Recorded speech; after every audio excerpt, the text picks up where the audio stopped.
66%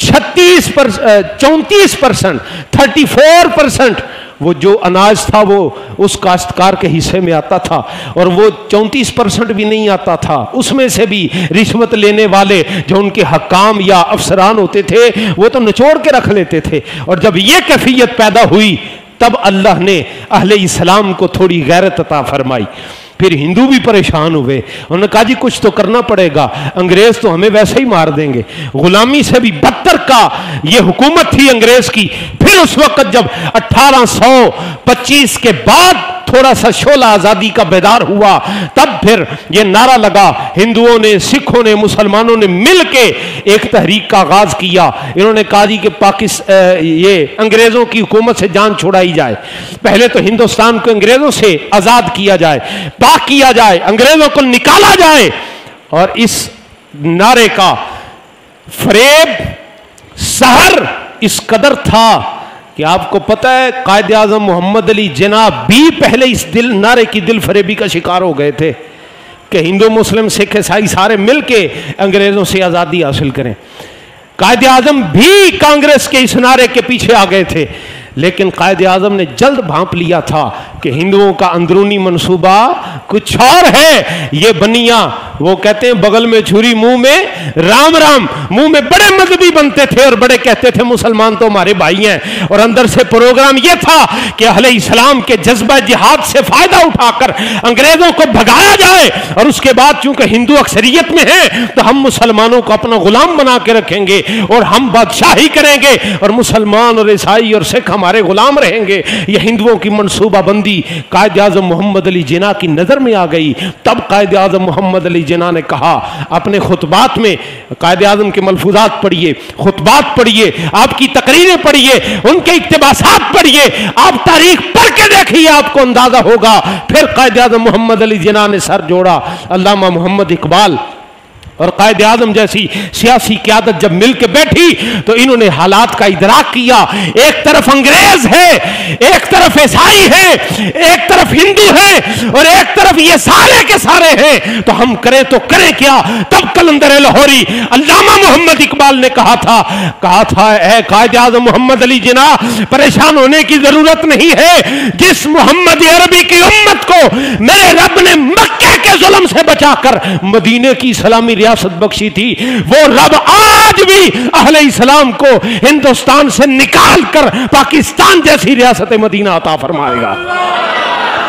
اب ان حالات میں ہماری سیاسی قیادت نے نعرہ لگایا دو قومی نظریے کا۔ انہوں نے ٹو نیشن تھیوری کا نعرہ لگایا کہ جس وقت کانگریس میں مسلمان بھی، بلکہ میں ان مسلمانوں کے نام بھی لے سکتا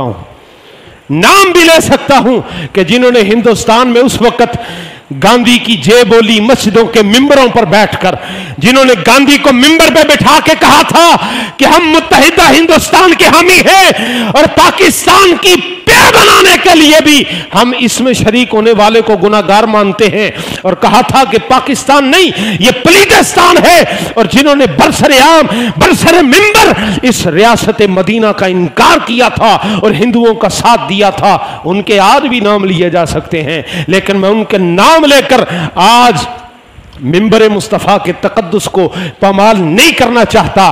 ہم آزادی کے اپنے ہیروز کا نام لیتے ہیں۔ 1857 کی جنگ آزادی جب انگریزوں کے خلاف بھی جہاد تھا، اور ادھر مولانا کفایت علی کافی رحمت اللہ تعالی علیہ، اور ادھر علامہ فضل حق خیر آبادی، اور یہ سارے علماء و مشائخ 1857 میں انگریزوں کے خلاف جب جہاد کا فتویٰ دیا، کانگریسی ملا تو تب تھر تھر کانپ گئے تھے۔